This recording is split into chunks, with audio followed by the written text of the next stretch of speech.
کہ ایک عورت اس قبر کھودنے والے آدمی کے پاس آئی اور آ کر کہنے لگی مہربانی کرو ایک قبر تو کھود دو. انہوں نے قبر کھودنا شروع کر دی. جب قبر کھودی گئی تو وہ عورت ایک لاش ایک میت کو لے کر حاضر ہوئی. وہ میت کے ساتھ کوئی زیادہ آدمی نہیں تھے. وہ فرماتے ہیں جب وہ میت لے کر آئی تو اسے بکسے سے نکالا گیا. جب قبر کے اندر رکھا وہ کہتا ہے کہ قبر تحت نگاہ وسیع ہو گئی. فرماتے ہیں کہ قبر کے اندر جناب والا جنت کے باغوں میں سے باغ بن گئی قبر. اور دو گھوڑے کے فرشتے آئے. یہ گورنر واقعہ بیان کر رہا ہے. یہ میں اپنی لیلا مجنوں کی آپ لوگوں کو کہانی نہیں سنا رہا, میں بلکہ یہ ایک حقیقت آپ کو بات بتا رہا ہوں. وہ فرماتے ہیں کہ جناب دو فرشتے آئے گھوڑے پہ, اس لاش کو لے کر چلے گئے. وہ وہیں پر بے ہوش ہو گیا. لوگوں نے قبر سے باہر نکالا اور اس کے اوپر پانی ڈالا. جب پانی ڈالا گیا وہ ہوش کے اندر آیا.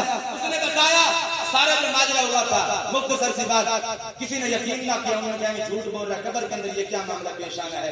سب گھروں گھر واپس چلے گئے. 2 مہینے گزرے, پھر وہ عورت پاس آئی اور آ کر اس قبر کھودنے والے کو کہنے لگی مہربانی کرو ایک اور قبر کھود دو. اب اس گورکن نے ایک اور قبر کھودی. فرماتے ہیں کہ اسی طرح میت آئی, لاش آئی, لیکن اس کے ساتھ زیادہ آدمی نہیں ہے, تھوڑے سے آدمی ہیں. وہ آئے, کہتے ہیں کہ جی ویسے قبر کے اندر لاش کو اتارا. جب اتارا تو قبر تحت نگاہ وسیع ہو گئی. جنت کے باغوں میں سے باغ بن گئی. فرماتے ہیں میں اب بھی ہوش نہیں ہوا. میں نے ماں کا بازو سے پکڑ لیا. میں نے کہا اس طرح نہیں جانے دوں گا. پہلے تو لوگوں نے مجھے بے وقوف سمجھا, پہلے تو لوگوں نے مجھے پاگل سمجھا کہ یہ جھوٹ بولتا ہے. اب بتا کے جا یہ دونوں شخص کون تھے. اب بتا کے جا دونوں شخص, اگر سمجھ آ رہی ہے تھوڑا اونچی سبحان اللہ یار, بتا کے تو جائیے دونوں شخص کون تھے. اب اس ماں کے الفاظ سننا. اس نے کہا جب میں پہلے سے بندے کو لے کر آئی تھی, پہلی میت لے کر آئی تھی, وہ میرا اپنا چھوٹا بیٹا تھا. کون تھا جی؟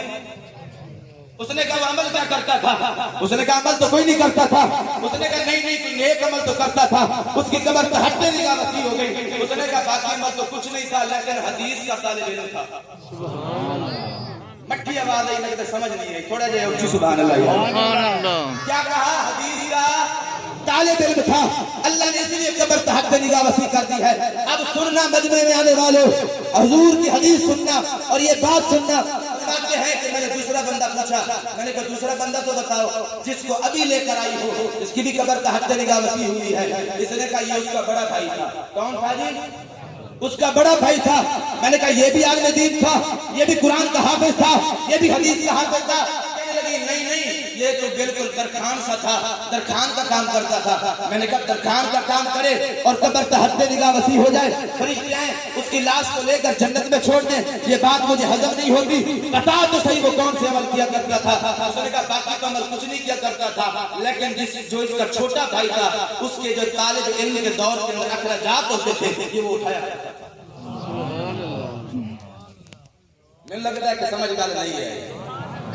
اس نے کیا کہا جو طالب علم تھا اس کے اخراجات, تو معلوم ہوا جو طالب علم کے اخراجات اٹھاتا ہے اس کے لیے اللہ نے جنت تیار کر رکھی ہے. ہاں جی, جو طالب علموں کے اخراجات اٹھاتا ہے. میں یہاں پر ایک جملہ کہتا ہوں یار, جو بندہ طالب علموں کے خرچے اٹھائے اللہ اس کی قبر کو تحت نگاہ وسیع فرما دیتا ہے. اب سبحان اللہ میں نے آپ کی سننی ہے.